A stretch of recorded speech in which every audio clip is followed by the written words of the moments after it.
Hello everyone, welcome back to my YouTube channel, The Sharpening Guide. Today, we're doing a quick unboxing video of my new knife. I picked up the Benchmade Bugout Mini. The plan for today is to take a close look at the knife, do a Bess test, and examine the factory edge. For the next video, I plan to sharpen the knife to see how sharp it comes from the factory and what we can achieve through sharpening. Now, let's get started with the unboxing. I was looking for an EDC knife that's relatively small and easy to carry everywhere. I have to say, I don't really like the packaging, but that's not what matters, it's all about the knife itself.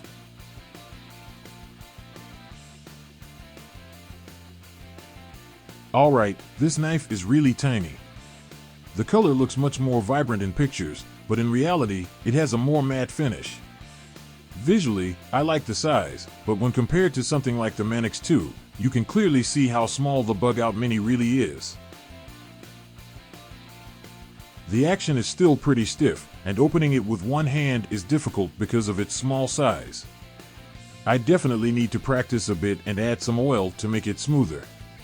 The blade is made of CPM S30V steel, which I think is a solid choice for an EDC knife.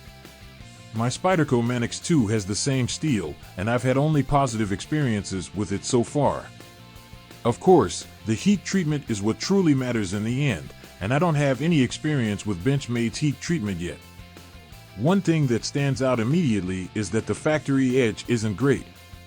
You can clearly see that it was ground on a belt sander and doesn't have a perfect V-grind. In the heel area, it even looks like there's a slight angle deviation. I'm not a fan of that. Spyderco does a much better job here, in my opinion.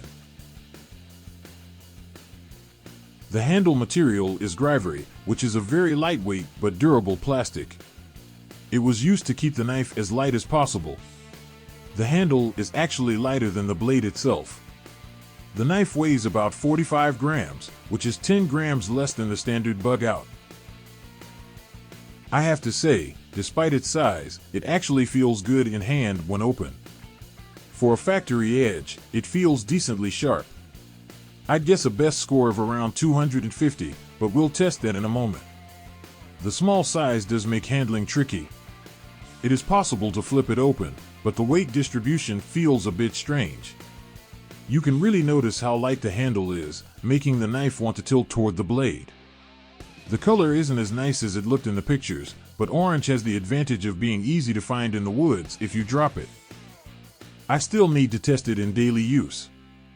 Right now, my first impression is that it's very small, but we'll see how it performs over time.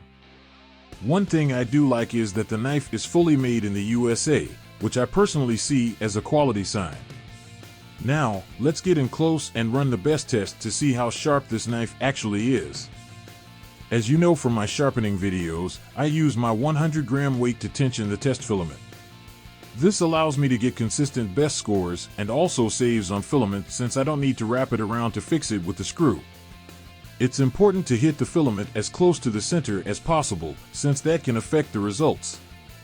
This isn't always easy for me because I also want to make sure you can see it clearly on camera. Additionally, you need to press the knife down as slowly as possible so the numbers on the display rise consistently.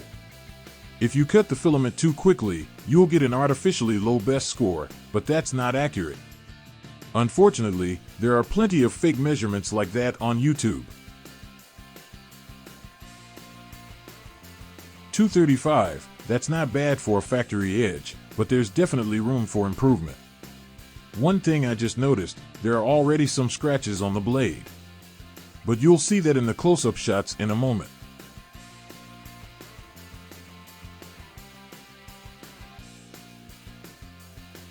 Now, let's do a quick paper cutting test.